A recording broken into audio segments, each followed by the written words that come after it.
لەسەر پرسی ئەو ناکۆکیانە خۆی لە ئێستادا لە نێو بزوتنەوەی ئیسلامیدا هەیە میوانێکمان لەگەڵدا دەبێت زانیاری زیاتر لەسەر ئەم بابەتە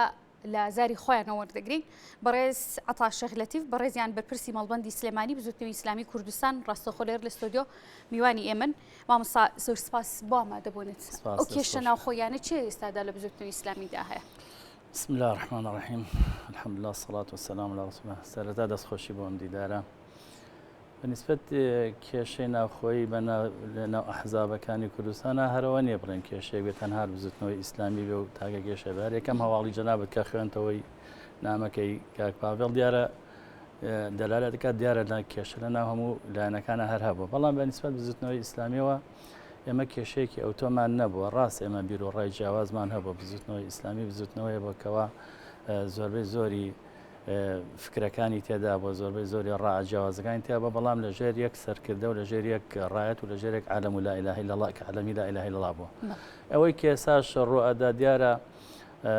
توانین بڵێن پەرچەکردداری چەند حاڵەتێکی ڕابردووە یان ساڵانێکی ڕابردووە یان کەسانێکن کە ئەسڵەن ینی کەسی تایە کە خۆی کردوتە سووری بەرلەشکرد لە مەوزوعەکە زیاد لە 15 ساڵە هەر لە بزوتنەوە نەماوە ئەوانێک کە ئەیبینین مەسەلەوەی کە لە ڕاگەرنەکە بینیمان مەسەلێکێکی وەکو مامۆستا محەممەد بازیانی ئەو ئەسڵان هەر بە بزوتنەوە وەختی خۆی ڕازی نەبوو ڕاستە فترێ لە فترەکان بزوتنەوە بوو بەڵام بە بزوتنەوە ڕازی نەبوو چۆتە دەرەوە حیزبێکی تری بۆ خۆی دروست کردووە یعنی ئەوەی کە پێی کراوە دوای ئەوە کە لەوێش هیچی بەدەستەوە نەوە ئێستا هاتووە خۆی کردو بەدەم ڕاست بۆ نمونامەیەکێک کە لەو بابەتانەوە خەڵکانێکی تری تایە کەسانێک تا 13 15 ساڵە هیچ ئۆرگانێکی بزوتنەوەی ئیسلامی لە هیچ ئۆرگانێکە بەشداری نەکردو و مەسەلەن پۆستیشی نەبوو ئەوە ینی چەند شتێکە ئیترەتوانی بڵێ ئایا ئەمە دەستی دەرەکیە ئایا ئەمە ناڕازەکان ئێساش خۆشیان نازانێت تا بە شتێکی نووسراوی کە ڕستمین لای ئێمە نییە بڵێن وڵا ئەمە لەسەر فڵانشت ناڕازین و لەسەر فڵانشت گرفتمان هەیە کۆنگری ئەخیر کە لە چەند مانگی ڕابردوودا ڕوویە و سەرۆکیوی حیزبەکە دەست نیشان کرا بۆچی هێندە ڕخنەی لێگیرا بۆچی باز لە نانە شەفافیت کرا لەسەر دەست نیشانکردنی سەرۆکی نوێی حیزبەکە؟ بەڵێ من ئەتوانم بڵم بە پێچوانەوە کۆنگرەی دوانزەی بزوتنەوەی ئیسلامی لە بواری قانونی و یاسایەکەیە یەکەمین کۆنگرەیە بوو کە تەنانەت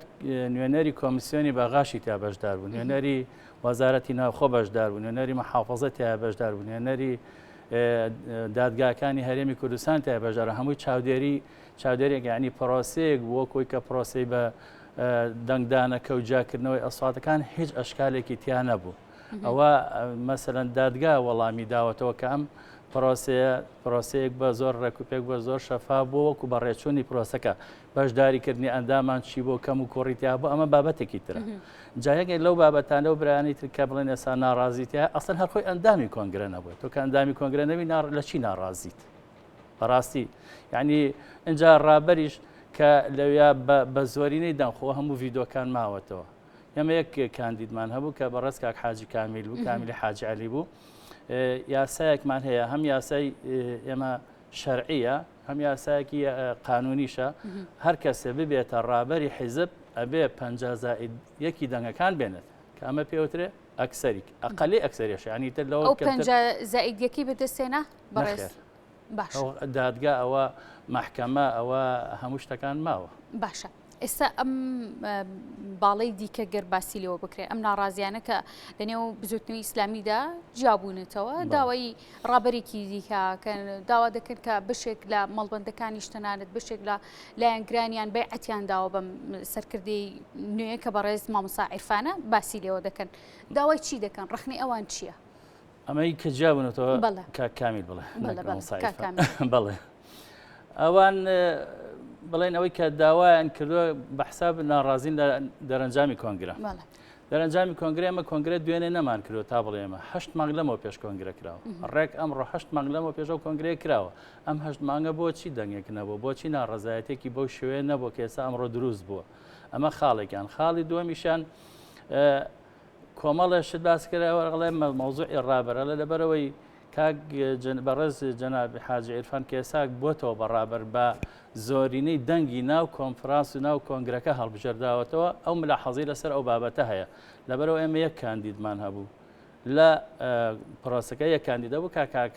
کامیل بوو بەڵام دانەیە بێ و دوان بێ و دەبێت ئیلا ئەبێ 50 زائیدێک بێنێ لە ئێمە وایە یاسایمە 50 زائیدێکی نێنە هەر کەسێ بێ نابێتە ڕابەر ئەم کاندیدە کە تاگە کاندید بوو 50 زائیدێکی نێنە لەوێ بە تەرحی چەند برایەک تەمان حیزب نابێ بێ شخصیەکەم بێ ئەوە یاسایە بەڕێز جەنابی ڕابەر کە کاکشێخ عیرفان عەلی عەبدولعەزیزە لەوێ خرایەوە دەنگ چەند کەس دەنگی پێدا لە 90 خەڵکەکە هەمووی دەنگی دەستی بەڵبڕی ئەوە هەموو ڤیدۆکانەوە هەموو دوای ئەوەش هەر لەوێ هەر لەو کۆنگرەیە بەڕێز کامیلی حاجی عەلی کرایە بەرپرسی ئەنجومەنی شورا لەوێش ئەوش دەنگی بۆ درراوە ئیتر ئێمە لیا کۆتایی هاتوو هیچ کێشەیەکمان نەمابوو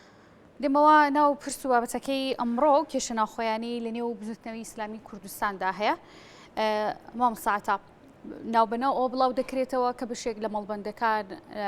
کە لە مەڵبەندی جۆرا و جۆر هەیە دیارە لە بزوتنەوەی ئیسلامیدا لە بەشێک لە مەڵبە تایبەتی مەڵبەندی ڕانیە بەعەتیان داوە بە بەڕێز کاک حاجی کامیل ڕاست و دروستی ئەم بابەتە لە جەنابتەوە وەربگرین ئێمە جارە ئەو شورا هەڵبژێردراوە شەرعیە ڕسمی کە لە کۆنگرەدا هەڵبژێردراوە 25 ئەندام بووە هەر هەمووی دوێنێ کۆبوونەوەی شورامان هەبووە بە حوزوری هەموو ئەندامەکان دوو برامان نەبێت کە لە دەرەوەی وڵات بوون مۆڵەت بوون وەکو شورای ڕسمی بزوتنەوەی ئیسلامی هەمووی لە شوێنی خۆیەتی لە ئۆرگانی خۆی شورا بسل شارە جیاوازەکانی هەمووی هەرێمی کوردستان کە کۆنگرە ئێمە 25 کە ساڵە بژێرین وەکو ئەندامانی شورا ئەندامانی شورا بەرپرسی مەکتەبەکان و مەکتەبی سیاسی بەرپرسی مەڵبەندەکانی لێ دروست بێتەوە ئەمە هەمووی بەیعەتی داوەتەوە جارێکی تریش و لەسەر ئیشوکاری خۆیەتی و ناڕازیە بەم کاریکەوە تازە ڕوویداوە ئەمە یەک لەو 25 کەسێک کە ئامادەبوون بەرپرسی زائیدن بەرپرسی مەڵبەندەکان بوون ڕاستە لە مەڵبەندی ڕانیە کێشەیەک دروست بوو بەڵام کێشەکە تقریبا کێشەکە هەندێک دیار بوو لەو برایانە کە ناڕازی بوونیان بڵێن سەر بە و لایەنەی تربوون لەو برایانەی تربوون هاتبوونە ناو مەڵبەندەکە ئەمانش لێبوون ئیستیفزازیە کراوە هەندێک قسەی بەرزۆ نزم کرابوو ئیتر تۆزێ دەنگەدەنگێک درو بوو دوای پەیوەندیان کردو بە پۆلیس و بە شۆرتەوە و هاتبوون تقریبا کێشەکان تا ڕادەیەکی باش حل بوو ئێستا تقریبا لە چارەسەری کۆتاییە باشە لەناو هەر حیزبێکا کە کێشەیەکی سیاسی ڕوودەدات تەنانەت ئەگەر حیزبێکە حکوومەتە هاوڵاتیانە کە ڕخنە دروست دەبێت پێویستە گوێ بگیرێت داواکاریان چییە تا چەند بە هەند وەردەگیرێ ئەم کۆمەڵە ناڕازی کە جەناب باسی لێەوە کرد ینی دەشێت داواکانیان بە شێوازی دیکە گوێی لێ بگیرێت تا چەند دەکرێت داواکاری ئەوانیش بە هەند وەربگیرێ و لە جێی خۆی بێ ڕاست فعلا داواکارەکان گوێی لێ گیراوە دەمێکە خۆ لە ماوەی ئەم فترەیە کە بڵین ئەم شتەوە چەند جارێکە بۆ خەڵکانێکی دڵسۆز خەسکە کەوتونەتە بینەوە بۆ مۆزوعەکە بەڵام گرفتەکە لێرەدا ئەمەیە ئەم برا بە ڕێزانە بە نەتیجەی کۆنگرەکە ڕازی نیە ینی ئەو کۆنگرەیەگە تۆی خۆ وڵاتە یاسای تایە قانونی تایە هەموو حیزبێک بە یاسا و بە قانون بزوتنەوەی ئیسلامی خاوەنی مۆڵەتی ڕسمی خۆیەتی لە عێراقا لە هەرێمی کوردستانە لە ساڵی هەشتاکانەوە خەباتی کردو بۆ میلەتی کورد بەڵام ئێستا کە کۆنگرەیەک گیراوە کۆنگرەکە وەکو بە عەرزم کردی هەموو دادگا و یاسا و هەموو شتێک تەصدیقی لەسەر کردووە بەڕێز کاک حاجی کامیل تانەیدا لەسەر نەتیجەکە 5 مانگ لەمە 4-5 مانگ لەمە پێش کاتێک کە تانەی لێدا سەر لە نوێجارێکی تر دادگا بە سکاڵاکەی چۆ مافی خۆیەتی حەقی خۆیەتی معارهینە ملاحەزەیە بووە بەڵام نەتیجەکە کە بۆمان هاتەوە هەر هەمان نەتیجە بوو هیچ تەلاعوب بێ نەبوو چکم هەموو ناو سەوتەکان هەمووی لای دادگاکە پارێزراوە لە دوای ئەوە کە نەتیجەکەمان بۆ هاتەوە سەر لە نوێجارێکی تر سکاڵایدا تەمیزی دادگای کردەوە بۆ جاری دووەم هەمووی 20 ڕۆژ لەمەوە پێش دادگا سەر لە نەدادگای باڵای هەرێمی کوردستان بە واژۆی 8 دادوەری باڵای هەرێمی کوردستان جارێکی تر بە داواکەی چوونەوە آخر وەڵامیان داینەوە کە ئەم کۆنگرەیەکی شەرعیە ئەو تەڵەبەی کە فڵان کەسی کوڕی فڵان کەس کردوێتی داواکەی باتڵە و لەبەرەوە هیچ خەلەلێکی قانونی و یاسایی لە بەڕێوەچوونی پرۆسەی هەڵبژاردن و دەنگدانەکە هیچ کێشەیەکی تیان ئەی ئەنجامی ناڕزایی ئەمان چی بەسەردێ ئەنجامی ناڕزایەکە وەکو بارسم کردی ئەم مامۆستا کاک حاجی کامیل ئەڵێ من هەرەوێ بم بەڕابەر ێ باشە ئەبی بەڕابەر خۆ بە قانون و بە یاسا بێ بە یاسا نەتوانیوە ئەکرێ لەژێر داخوازی ئەوە دووبارە هەڵبژاردن بۆ ڕابەری نوێ بکرێتەوە ئاخرە بێ کۆنگرە جارێکی تر و گێرێتەوە تۆ بێت سەر لە نوێجارێکی تر کۆنگرێکێتەوە ئەبێ ئامادە سازی بکرێت خۆشە زانی کۆنگرە هەروە شتێکی ئاسان نیە ئەمە خاڵی دووەمیش تۆ پەنادورتە دەبەر دادگا دادگا تەمیزی کرد لە تەمیزەکەش جارێکتانە داوەتەوە هەموو نەتیجەکان وەکو خۆی ماوەتەوە هیچ تەلاعوبێکی تیانە بۆ تەنانەت سەوتێکیش کەم و زیادی نەکردووە هەنی هیچ گرفتێکی نییە بۆ وەکو قانونی وەکو یاسا ئێمە بە حساب ئەگەر دەوڵەت یاسا ئەگەر برا بەڕێزانە بڕایان بە خۆفاترێ لای خۆی وەزیر بووە لە وەزیری ئەم حکوومەتەوە لەسەر لیستی بزوتنە ئیسلامی ئەگەر بڕای بۆ قانون یاسانێک کە خۆی 4 ساڵ وەزیر بۆ ئێساش خانە نشین و معاشی خانشینەکەی خوا ئێبێ بە نەتیجەی دادگاکەش ڕازی کێشەکەی هەر ئەوەیە من دەیم وامەساعتا لە چەند ڕۆژی ڕابردوودا بزوتنەوەی ئیسلامی بەیاننامەیەکیشی بڵاو کردەوە کە پێشتر بزوتنەوەی ئیسلامی لە هەرێمی کوردستانە یەکێک بوون لە حیزبە سەرەکیەکان سێم حیزبی هەرێمی کوردستان بوون ئەم حیزبە هۆکاری چی بوو وەکۆی کە باسی لێوە کراوە و خۆشتان لە بەیاننامەکە باستان لێوە کرد هێندە ژمارەی لایەنگرانی کەم بووە ژمارەی لایەنگرانی بەچی کەم بووە ئەمە واقعەیەک هەیە لە هەرێمی کوردستانە حیزبەکان بمانەوە نەمانەوە تا پەردبوونی زۆر تێکەوە لە ئیسلامیە بگرێت تا ئەو پەڕی چەپەکانیش و تا ئیلمانیش و تا نەتەوەیەکانیش ئەمە شتێکە حاڵەتێکی تەبیعیشە لە بە قەنەعەتی شخصی خۆم بەڵام ئەمەی بزوتنەوە ڕەنگە جیاوازتر بێ لەبەرەوەی زۆر بەچاو هەستی پێ دەکرێت کە زۆر لایەنگرانی کەم بووە بزوتنەوەی ئیسلامی چاوی زۆر لەسەرە و قەنەعەتی کولیشمان هەیە هەم لە ناخۆ هەم لە دەرەوە پلان زۆر دژی ئەجێڕێ ئەنی یەکێکە لە هۆکارە ئەساسیەکان ئەنگین ئەوانەی کە جیابون ئێستا من شخصی خۆم نازانم برادرانە غێری وشەی کەلیمەی ڕابەرەکە نەبێ کە بە شێوەیەکی نایاسایی داواکرێت نازانم داواکاری تریان چی هیچیان پێنێ هەتەنانەت ئەم شۆکاک بەڕست کاک حاجی کامیلدا کێن بۆ وەزام مقابلەیەکیە بوو هەر باسیەوە ئەڵێ بەس کاک ئەو برادرە بەڕێز جەنابی شەرعی عیرفان واز لە ڕابردەکە بێنە مشکل نامێنێت کەواتە من داوای پۆستێکەکەم بۆ خۆم باشە پۆست خۆتە بێ لە ناو حیزب باوەڕی نەک لە دەرەوەی یعنی ئێوە ئەمە دەگەڕێنەوە ئەم ناڕزەیە دەگەڕێنەوە بۆ دووبارە بچووکردنەوەی حیزبەکەیە لێدانە لە حیزبەکە دەستەخوا هەندێکیشی لاچە بشزانین دەست باشە لێدانە دەستی سەرەکی ئێوە بەکێ دەزانن واللهی جایتر لەوە هەموو شتێک نەوترێت لە ئەعلامە دیارە ئێمە بە دوواداچوونان بۆ کردو بەرداوی دوواداچوونی بۆکەین ئیتر لاچە ناوخۆیە بێ قلیمی دەوروبەر هەبێ هەیە ئەنواع هەیە باشە مامساعتا بە بەرداوامی یەکی لەو بابەتانی کە زۆر لەناو هاوڵاتیان لە هەرێمی کوردستانە باسی لێوگرێت و لایەنگرانی خۆشتان هێندەی کە بە دوواداچوومان بۆ کردوێ هەموو حیزبەکان لە سەرانسەری جیهاندا لەگەڵ سەردەمەکان تەنانەت حیزبە ئیسلامیەکان بزوتنەوەی ئیسلامیەکانی جیهان گۆڕانکاری لە کۆمەڵێک میکانیزمی کارەکانی خۆیاندا دەکەن لە بیرکردنەوە و لە چۆنیتی گونجاندنیان لەگەڵ سەردەم لەگەڵ ژیانی هاوڵاتیان ناکەن بەڵام بزوتنەوەی ئیسلامی هەر لە سەرەتاکانی دروستبوونی و تا ئێستا هیچ گۆڕانکاریەک بەدی ناکرێ فعلا ئەمە هەیە هەر بە حیزبە کۆنەکەی زمانی لەو زمانی کە دامەزرا تاکو ئێستا هەمان میکانیزمی کارکردنیان هەیە نا من بە پێچوانەوە بینم لە کاتێک گەلی کورد و خاکی کوردستان و نەتەوەی کورد پێویستی بە چەک بوو بزوتنەوە چەکی هەڵگرت لە دوای ئازادکردنی کوردستان و لە ساڵی 91ەوە یەکەمین پرۆسی هەڵبژاردن ئەسڵام بزوتنەوەی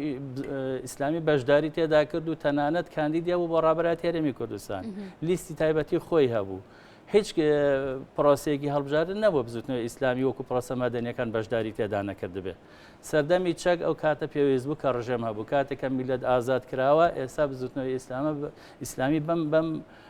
میکانیزمانەوە هاتوۆتە کارەوە بگرە لەگەڵ هەموو مەرحەلەکان و لەگەڵ هەموو سەردەمەکانە بە پێی سەردەمەکە گۆڕانکاری تێدا بووە یعنی ئێمە ئەوەی وەکو باسم کرد ئەو کاتە پێویستی بە چەک بوو کورد چەکمان هەبوو ئێستا پێویستی بە خزمەتە بە لە شارەوانیە بەشداریمان کردو نێنەرانمان هەبوو ئیتر دەرچوە دەرنەچۆمە بابەتێکی ترە وەکۆی لە پەرلەمانە چەندین وەزیرمان هەبووە چەندین ئەندام پەرلەمانتارمان هەبووە یعنی ئەمە لەگەڵ هەموو پرۆسەکانە بەرەو پێشچوون و لەگەڵ ڕەوشەکە ڕۆشتوین غێری ئەو دەستانە بەڵام وەکو فکر وەکو گۆڕانکاری لەگەڵ فکرآخرنامە مەوزوعی ئایدۆلۆژیایە من مەسەلەن من ئاەتێکی قورئانە کە باسی حەڵاڵ و حرامەکە ئیتر تۆ لە ماڵەوە دانیشی تۆیەکی هاوڵاتێکی مسلمانێکی سادەبی منێکی کاری سیاسی بکەم خۆمە گۆڕانکاری بەسەرا نایە ئەوە شتێکە بڕاوەتەوە کە خوای گەورە فەرموویەتی ئەبێ ئەمە حەڵاڵ و ئەمە حرامە ئەوە بابەتێکم بەڵام مەوزوعی حیزبایەتی بۆ چییە؟ ئەسڵەن کاری سیاسی حیزبایەتی بۆ خزمەتی میلەتە. ئێمەش بە پێی مەرحەلەکان لە چ مەرحەلەیەکە میلەتی کورد و خاکی کوردستان پێویست بۆ مەرحەلەیە کارمان کردو و هەر بەردەوامی ژوا کارەکەین لەگەڵ ئەو مەرحەلانەیە ئەڕووی. باشە. مامۆستا کەم بەدوا پرسیار سەبارەت بەوەی کە ئەمانی کە لێستادا ڕەخنەیان هەیە لە ڕابەری